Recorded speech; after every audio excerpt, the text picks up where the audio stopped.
L'article 55 de la loi Guesso impose aux communes de plus de 3 500 habitants de disposer de 25% de logements sociaux d'ici 2025. Le gouvernement Attal offre un blanc-seing aux collectivités qui ne respectent pas la loi relative à la solidarité et au renouvellement urbain, la loi SRU, en annonçant intégrer le logement intermédiaire dans le nombre de logements sociaux.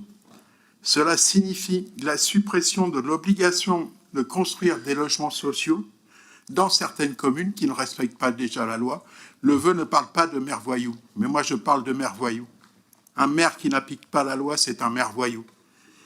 Le logement locatif intermédiaire n'a pas de vocation sociale, car il n'y a ni commission d'attribution, ni de contrôle des ressources des locataires. Ces logements ne sont accessibles qu'aux salariés à haut revenu, cadres, etc. Aujourd'hui, 64% des communes ne respectent ni ce minimum légal, ni les objectifs de construction. Le 29e rapport sur l'état du mal-logement de la Fondation Abbé Pierre qualifie 2023 d'année noire pour les mal-logés. En novembre 2023, près de 8000 personnes ont été refusées chaque soir par le 115, faute de place. Donc 2400 mineurs, soit une hausse de 40% par rapport au rapport 2022. 26% des ménages déclarent avoir eu froid à leur domicile en 2023, contre 14% en 2022. Conséquence des difficultés d'accès au logement. Le nombre de personnes sans domicile fixe, 330 000 personnes, a doublé sur les 10 dernières années. La saturation de l'hébergement n'est plus seulement une alerte saisonnière réservée à la période hivernale, elle se vérifie tout au long de l'année. En 2024, on dénombre 2,6 millions de demandeurs de logement, un niveau sans précédent, alors que seulement 82 000 habitations ont été financées en 2023. Contre 125 000 en 2017. La production de logements abordables a chuté en 2023 pour atteindre le niveau le plus faible observé sur les 20 dernières années. Cette annonce du Premier ministre lors de son discours de politique générale est dangereuse, car la crise du logement est réelle et durable et touche plus de 4 millions de ménages. L'accès à la propriété aussi n'a jamais été aussi faible et inégalitaire. L'offre locative du public comme du privé se contracte en favorisant l'envolée des prix des loyers dans le privé. La spéculation est à son plus haut niveau. Le secteur de la construction traverse une crise inédite, hausse du coût des matières premières et de l'énergie. Le logement et l'habitat, c'est une chaîne. Si un des maillons de la chaîne casse, c'est l'arrêt total de la production et la galère pour des milliers de familles. Et là, en ce moment, plusieurs chaînons de cette chaîne a cassé. On le dit, la Fédération du bâtiment, avec les coûts des matières premières qui s'envolent, n'arrive plus à construire à des prix abordables pour tout le monde. Les coupes et les différentes lois qui ont attaqué le logement social ont mis en difficulté les établissements sociaux publics, mais aussi les ESH, les entreprises sociales de l'habitat. On arrive vraiment à... Depuis quelques années, je vous parlais d'un risque d'explosion sociale, d'une bombe sociale qui était en préparation à cause des problématiques de logement bombe qui se répercutent sur l'éducation, sur le sanitaire, sur plein d'aspects de la vie de nos concitoyens et de nos concitoyennes.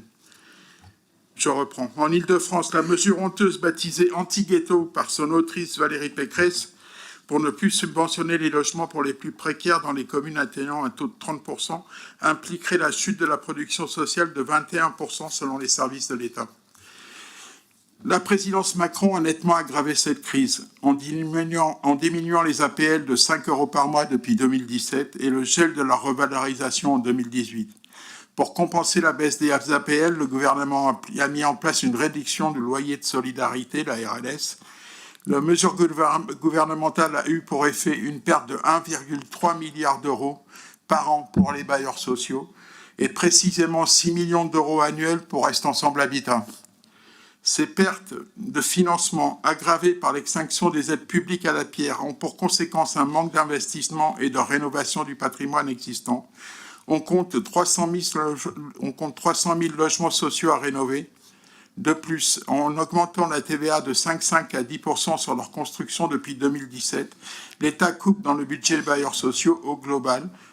Au global, l'effort public pour le logement social de la nation n'a jamais été aussi faible, 1,6% du produit intérieur brut, alors qu'il était de 2,2 en 2010. Le Premier ministre n'a toujours pas nommé de ministre du Logement, mais la responsabilité donnée aux maires, l'attribution de nouveaux logements sociaux ne changera absolument pas la pénurie de logements sociaux.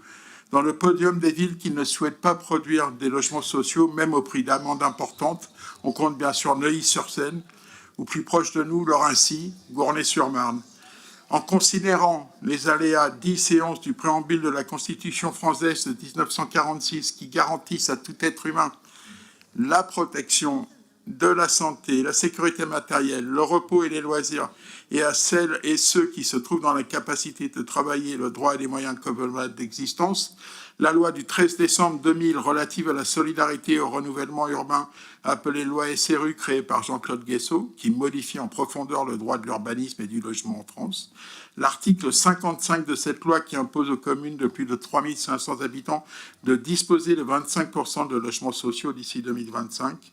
Le 29e rapport sur le mal-logement paru en 2024, 70 ans après l'appel au secours de l'abbé Pierre le 1er février 1954, le conseil municipal de Montreuil appelle à des actions immédiates. La production de 200 000 logements sociaux par an, c'est-à-dire de doubler le rythme actuel avec une TVA à 5,5% en faveur de la construction sociale.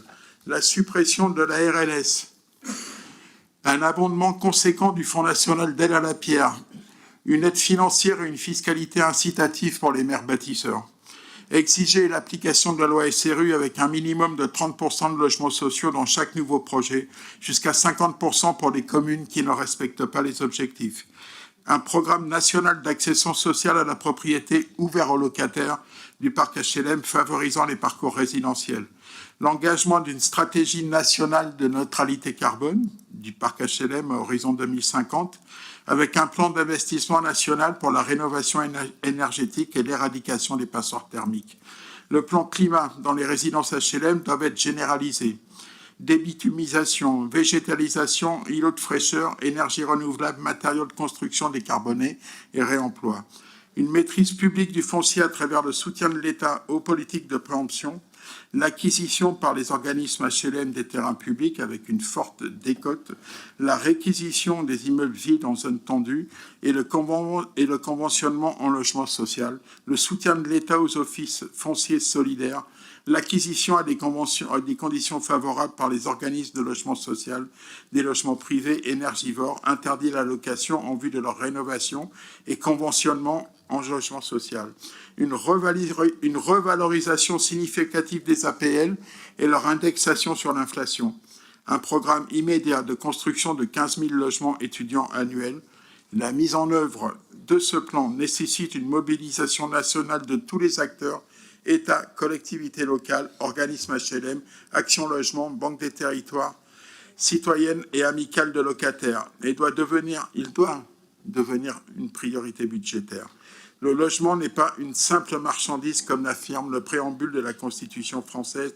Nous voulons construire un avenir où le logement est un droit pour tous et toutes. Sur ce vœu de la majorité, qui est contre, qui s'abstient, il est adopté à l'unanimité.